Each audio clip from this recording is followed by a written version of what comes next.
and welcome back to the Grid Method Mastery Learning System online course.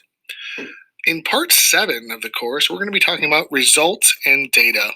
And this is a really important piece because, to be honest, if you've heard everything I've said in the last 6 parts and you're really excited, none of that matters if this doesn't work and it's not effective in increasing student achievement. I want to put any worry aside right now and tell you that it does work. And in this part, I'm going to explain some of the results that we've seen and the data we've collected from some of our pilot classrooms. So before we start talking about if the grid method works, there's a clear indication based on all the research that's been done on mastery learning that says that if it's carefully and systematically applied, that mastery learning can and will lead to significant improvements in student learning.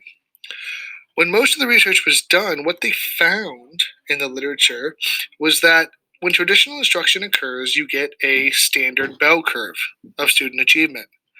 Now, that means most students are mediocre, and some students are excelling, and a few, too many as far as I'm concerned, are falling behind.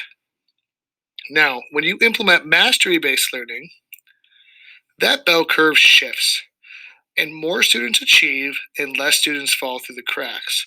And as you can see, that curve shifts to the right.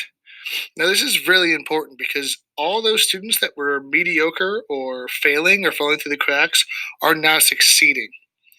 This same thing occurs when we implement the grid method in classrooms. The graph on the left is data collected from a classroom that was not running the grid method. The graph on the right is a classroom that implemented the grid method. And as you can see, there's a direct increase in student achievement and a rightward shift in the bell curve. More students are succeeding, less students are failing.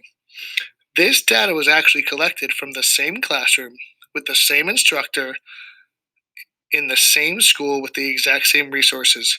The only difference was that it was taken in 2 separate school years, and the grid method was implemented in the classroom on the right.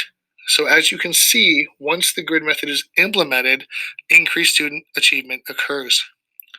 More importantly, this has been repeated in multiple, if not all, grid method classrooms. So when they implement the system properly, all teachers are seeing improvement, similar to the ones I'm sharing now. Another important piece of the grid method is its versatility.